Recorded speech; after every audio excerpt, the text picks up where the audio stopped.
한국 가수 PSE가 사용자의 재정적 안녕을 향상시키는 데 도움을 줄 것이라고 개발자들이 주장하는 모바일 애플리케이션 출시를 지원했습니다. 피링코는 음악에서 성공하는 것과 비슷합니다. 열심히 노력하면 놀라운 성과를 얻을 수 있습니다. 애플리케이션은 지난 주말에 공개되었으며 이미 수천 명의 한국 사람들이 게임을 즐기며 1억 원에서 7억 원까지 상금을 획득했습니다. 플링코를 단 3일 동안 플레이했을 뿐인데 제 행운 덕분에 1,500만 원을 벌었습니다. 한국의 자랑인 PSY는 현재 피링코 플레이어들에게 최대 20억 원의 상금을 지급해야 하는 과제에 직면했으며 지금까지 성공적으로 이를 해결하고 있습니다. 저는 이 프로젝트를 재정적으로 지원하기로 결정했습니다. 많은 사람들에게 정말 좋은 기회라고 생각합니다. 이 게임은 모든 주요 앱 스토어에서 다운로드할 수 있지만 신규 사용자에 대한 접근이 곧 제한될 가능성이 있습니다.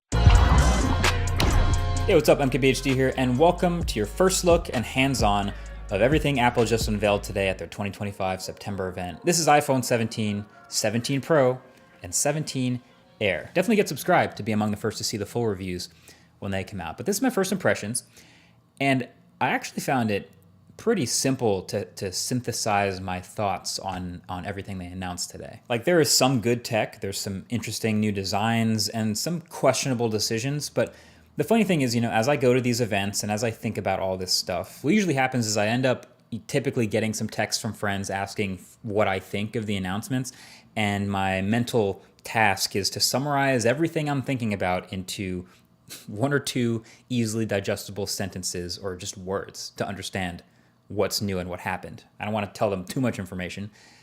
And so that's what I'm going to give you about each of the things Apple announced today. I'm going to give you my super compressed version of what I saw. So let's just start with the iPhone 17, right? The base new iPhones. My ultra simple summary for the iPhone 17 would be, hey, it got ProMotion and a better selfie camera, and the rest is mostly the same. So the design is mostly unchanged other than the new colors, same screen sizes, same dimensions, same camera bump, same buttons and camera control, which they barely talked about.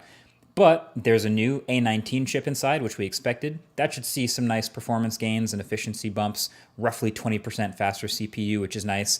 And battery life should be a few beats longer. And the display is brighter too, getting up to 3,000 nits. But this is the first time we are seeing a Pro-branded feature on a non-Pro iPhone, because every new iPhone across the range now has ProMotion. And it's the same ProMotion too. It's the adaptive 1 to 120 hertz. Doesn't seem to be handicapped at all. It's funny, we always used to have that, regular people don't care about 120 hertz argument, but now here it is on the new base iPhones. So, hey, sounds great to me. This makes the base iPhones much more usable, and so does the new base storage of 256 gigs. So those are welcome upgrades. But the other new thing was the selfie camera. And it was funny, the keynote was pretty chill up until the point where they started to talk about this, and it was actually the loudest applause, and it was really tempting to make fun of it. But I actually do think this is really clever, because all these new iPhones have this massively upgraded selfie camera system. They're calling it center stage, but I actually think that kind of does a disservice, because the actual center stage on their laptops and stuff is kind of annoying. But what's happening is with these phones, they all have a larger 24 megapixel square selfie camera sensor. And so then when you go to take a selfie, the phone can take a regular vertical selfie, or can manually or even automatically take a horizontal selfie without you having to rotate the phone.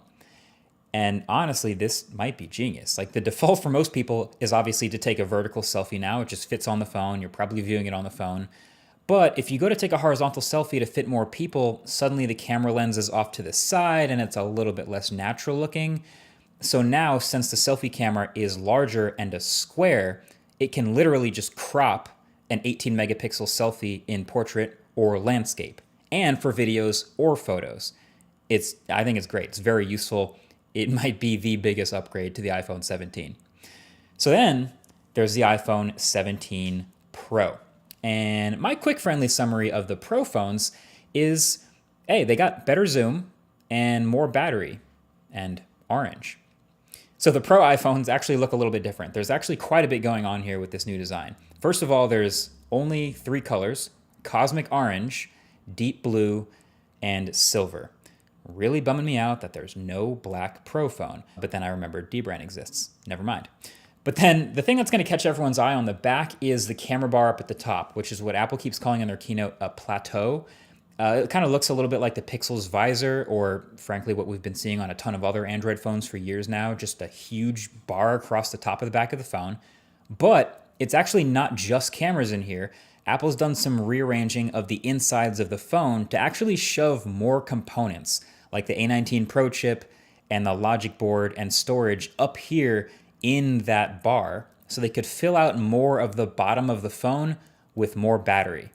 And that approach is going to make even more sense in a little bit. But my first reaction to that is, oh yeah, great. That sounds like these Pro phones might actually come with a real substantial battery upgrade from last year, which is again very welcome. Now you might also notice some other little things like the millimeter wave antenna at the top of the phone and the ring around that plateau actually also being an antenna. But then the other new design element is that they actually switched back